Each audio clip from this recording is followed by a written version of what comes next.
Pride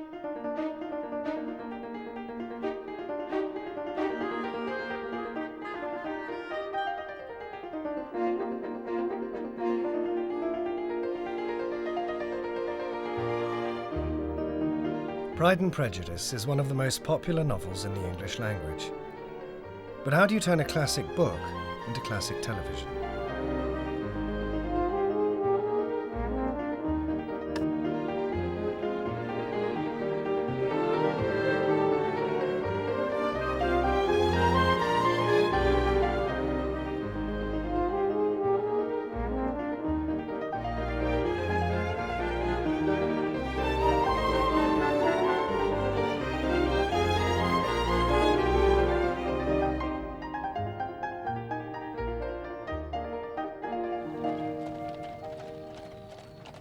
For this production of Pride and Prejudice, the overall aim was to be as true as possible to the spirit of Jane Austen's original book. Andrew Davies and I went to a screening of another Jane Austen. It was about 1986, and we sat together on the back row and watched it, and it was very good, very quirky.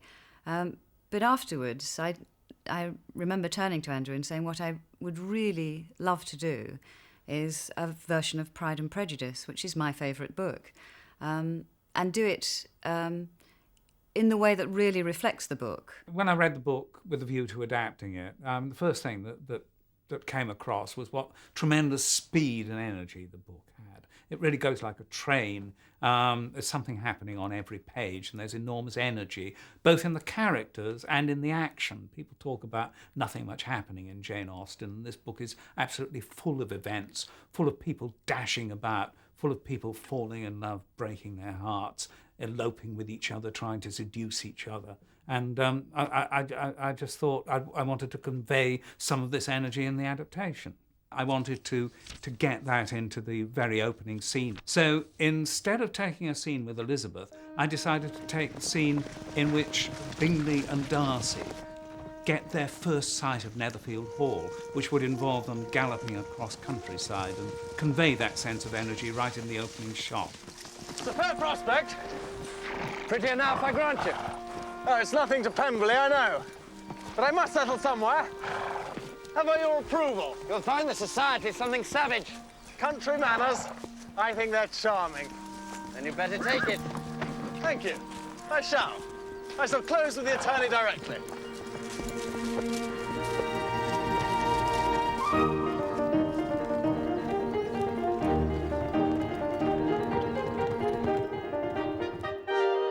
To me, Pride and Prejudice is a very, very popular book, and I wanted to make a piece of popular television.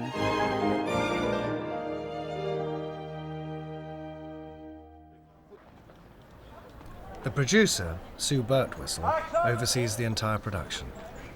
People are quite often confused about what a producer does.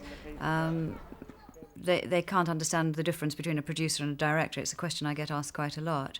But essentially, what I would do as producer is I would commission a project, work on the scripts, find a home for it, and then see it through every stage. This is somewhere between Pemberley And Netherfield, yeah. I think this is, in so many ways, absolutely perfect. It is too old. It's older than we actually Simon Langton, the director, and I would cast it together and work with the production designer on the concept of it, how the production's going to look. Go to look at locations together and do all that stage running up to the actual filming of it.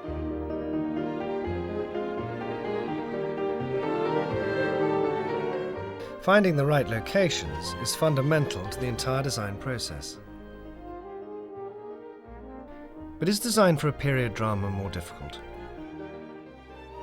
There isn't intrinsically a lot of difference between doing period and contemporary. You're still working on the same problems. You just have more limited resources with a period drama.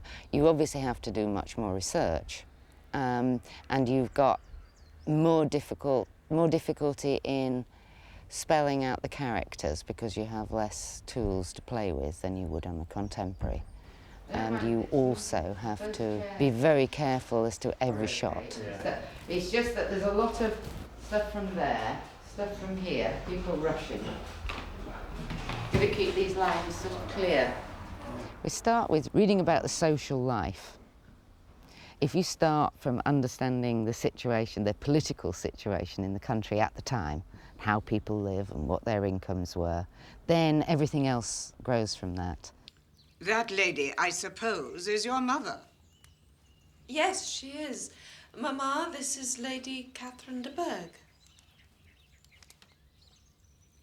And that, I suppose, is one of your sisters. Yes, ma'am. She is my youngest girl, but one. My youngest of all is lately married. You have a very small park here. And this must be a most inconvenient sitting room for the evening in summer. Why, the windows are full west. Indeed they are, your ladyship. But we never sit in here after dinner. We have... Miss Bennet, there seemed to be a prettish kind of little wilderness on one side of your lawn. I should be glad to take a turn in it, if you would favour me with your company. Jane Austen has, like every writer, she's got her own specific area that she's particularly concerned with, and what we're trying to do is to recreate her vision, and so we would start from her books and the importance that she places on certain things. There's no point in deviating from that. It's important to get every piece of furniture exactly right for the filming. Right, well, let's try it.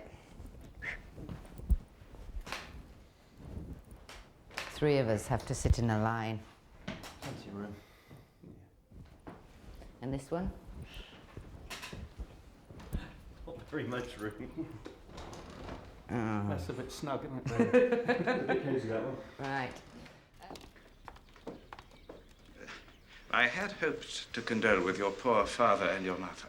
Our father is still in London, sir, and our mother is not yet well enough to leave her room.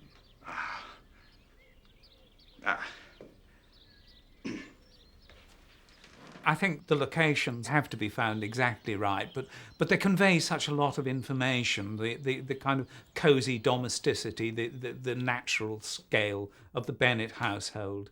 And then you see Netherfield and realise that there are much richer people in the story.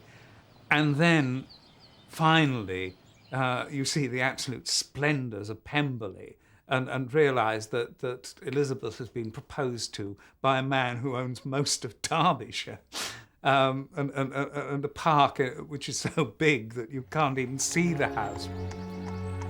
I think we've seen woods and groves enough to satisfy even your enthusiasm for them, Lizzie. I confess I had no idea Pemberley was such a great estate.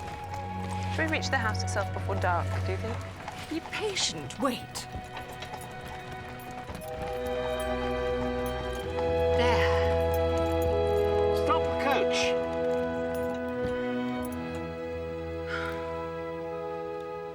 I think one would be willing to put up with a good deal to be mistress of Pemberley. The mistress of Pemberley will have to put up with a good deal. From what I hear. She's not likely to be anyone we know. How do you like the house, Lizzie? Very well. I don't think I've ever seen a place so happily situated. I like it very well indeed. Pemberley really has to be the most beautiful place. It's not particularly ostentatious. It's showing great taste. It's got to show history. It has to show a lineage that goes back. It's supposed to really be the epitome of all that is good about the aristocracy at that time. Rosings is the opposite. Rosings is probably more flamboyant, large, but over the top. You know, this is a character we don't like so much. Hunsford has to be a small, modest parsonage, but with pretensions to grandeur and a certain amount of fussiness about it to reflect Mr. Collins. Longbourn, the Bennet's house, is really just a comfortable family house with no particular pretensions to anything. So we key the characters to that. We try and find the houses that go with it, the gardens that go with it, the carriages, the furniture, the decorations that all add to that image.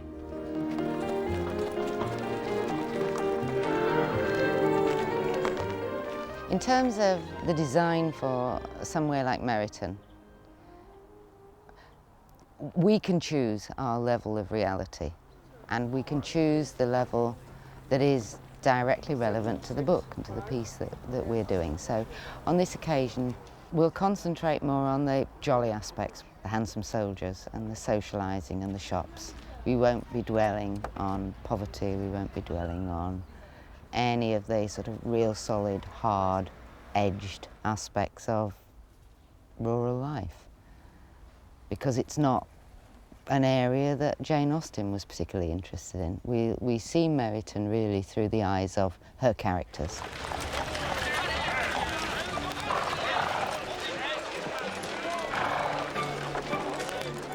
Costumes are also influenced by how each character comes across in the book.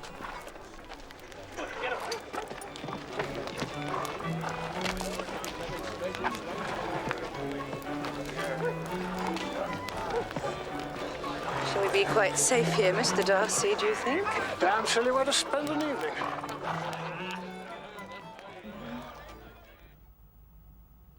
Miss Bingley would never have been seen in a print dress. She would always worn silk or very fine embroidered muslin. We also gave Miss Bingley very, very big feathers, although Anna Chancellor is over 6 foot, in order to emphasise her haughtiness and her high social standing, because she just wanted to look as, you know, as posh and as snobby as possible. To get a real sense of the characters, I read the book and the script to have a detailed knowledge of how they develop throughout the book, so that I can start to understand how they would dress. Well, casting, it's a truism to say casting is important. It is probably the most important thing or aspect of the whole production process. Particularly for a book that is so well known, because unlike other novels which have been adapted and successfully done, Pride and Prejudice is, I think I'm right in saying, is one of, if not the most widely read classical novel in English language. If we've got Alison and Ben, Mr. and Mrs. Bennet, yeah.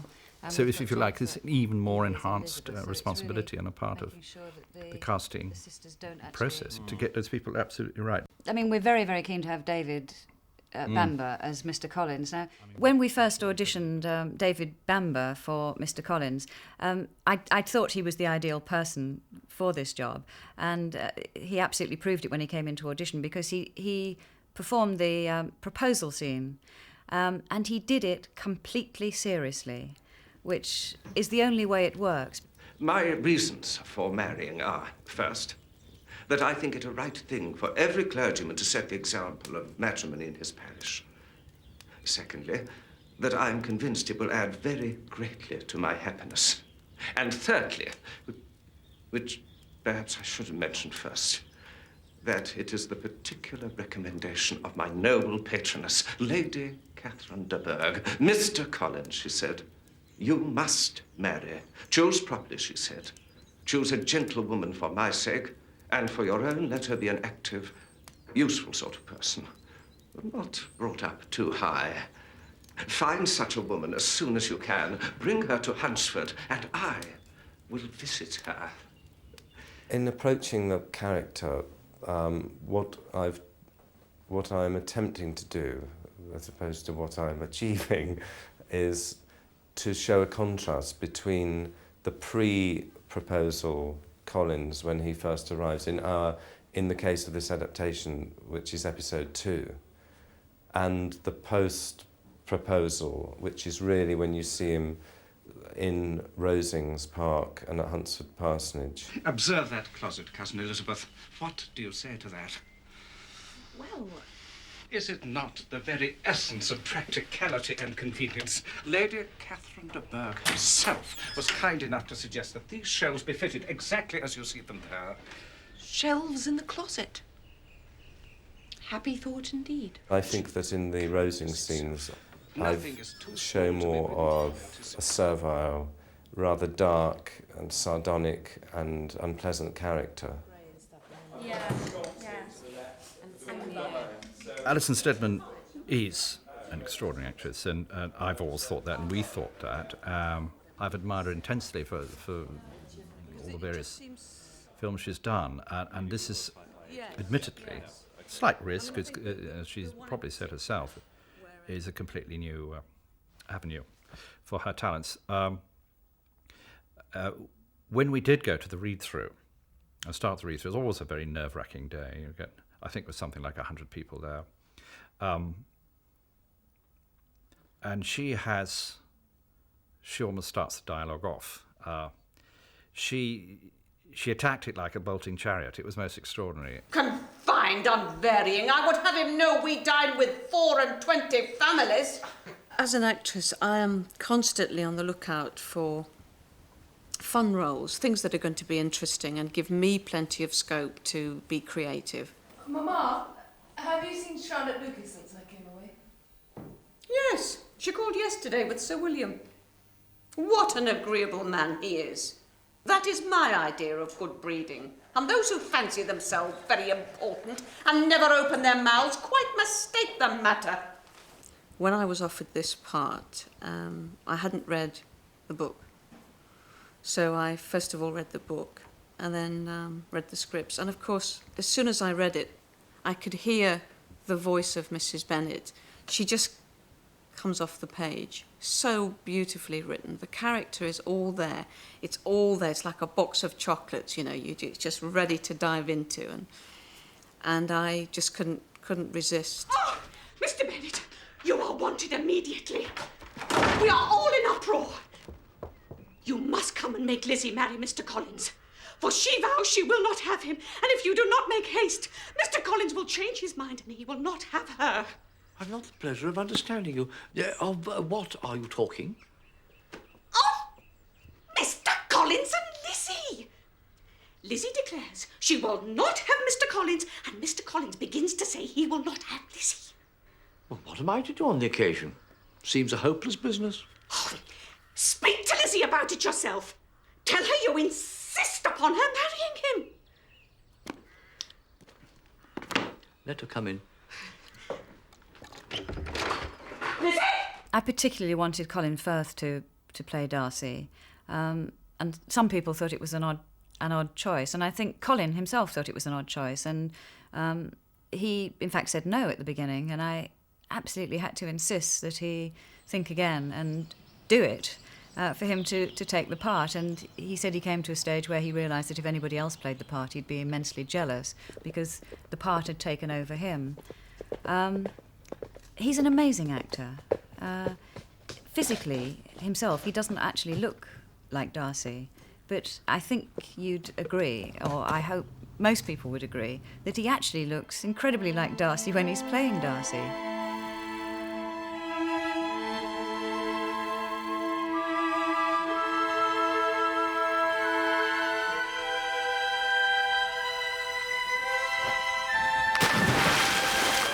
This scene gives the impression that Colin Firth, as Darcy, gets soaked in the lake at Pemberley.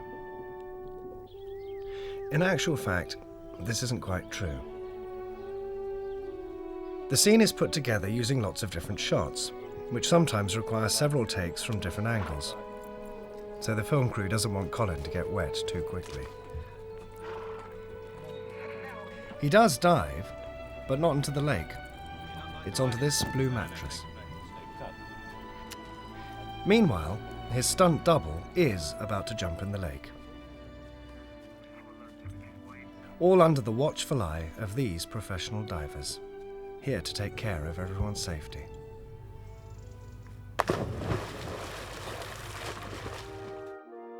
Colin did get to swim underwater, but this sequence was filmed on a different day using a special water tank.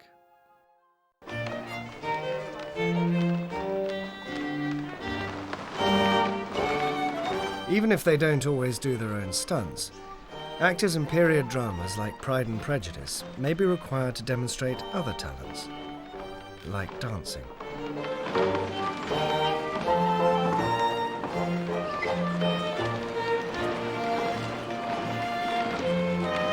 Dances were immensely important at this time. They gave an opportunity for young men and women to meet and to court, if you like. So they were always eagerly awaited. I started by rereading the book and marking all the points where dance is mentioned and dances are mentioned and dancers are mentioned. And also I marked all the places where they bow and they curtsy and they reverence and they come and they go and they show their sort of social manners, how they behaved at that point in time. These English country dances that you see in Pride and Prejudice were danced in the country houses and in the court. And Mr. Beveridge's Maggot is a supreme example of that. And it has this harmony which almost reflects the architecture of the time, the furniture of the time, the landscape gardening of the time. There is a reflection in their relationship. I remember hearing you once say that you hardly ever forgave, that your resentment once created was implacable. You are very careful, are you not, in allowing your resentment to be created? I am. There's almost an intellectual fight between them. At the same time as that's going on, there's something totally harmonious happening between them physically. And never allow yourself to be blinded by prejudice? I hope not. May I ask to what these questions tend? Merely to the illustration of your character. I'm trying to make it out. And what is your success? I do not get on at all. I hear such different accounts of you as to puzzle me exceedingly. You should feel when you look at the dance that these are two people who are going to, at some point, really get on extremely well.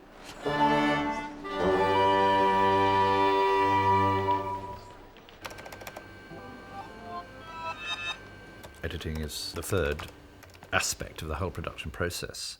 You have pre-production, you have the actual production itself, and then you have post-production, which is almost entirely editing. It's the editing process and how you put it together.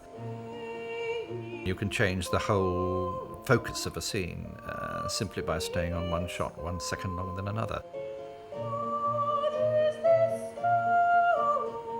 The beauty of the love between Darcy and Elizabeth, that it is held back almost to the last moment. And it's the timing of the shots between the two of them. Too long in either way would have made it self-conscious, but it's not. It is just the right time. I think, as far as music concerned, actually what you do, in a sense, is provide a fourth dimension. Something which is not said or seen in terms of the visual action, but something more abstract, which is thought and hinted at. Now, you can ruin it by making it too strong, too obvious. But you can help it by just, in some mysterious way, keep it going in a romantic sense. Please allow me to thank you on behalf of all my family, since they don't know to whom they are indebted. If you will thank me, let it be for yourself alone.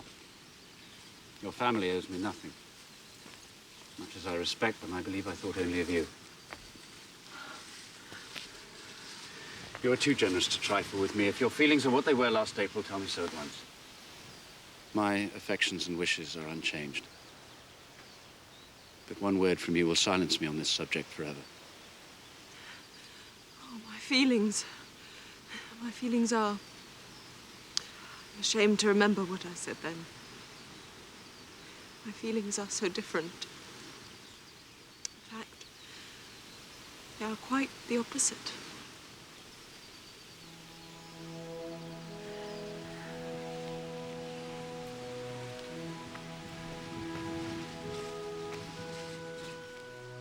Oh, it's a lovely book. It's a classic love story. Even the fellows on the unit who don't really normally like much period drama They've all read it and they think it's wonderful. They couldn't put it down. So I've had a few of the prop men saying, "Oh, it's great." We all hope that we've done justice to this fantastic book of Jane Austen's, this fantastic story. I mean, we've all gone to a lot of trouble, not only from the acting department, but every department. The design of the costumes and the wigs, if necessary, and the makeup. We're not allowed to wear any makeup and mascara and things, which has been quite a shock to some of us, not to be able to put a flick of mascara on, but we've tried to stick absolutely and make it as real and authentic as possible. I've read it now hundreds of times, but every single time I wait to see if Elizabeth and Darcy are going to get together. I still suspend my disbelief until that moment, and I long for it to work out. So it is the best romance.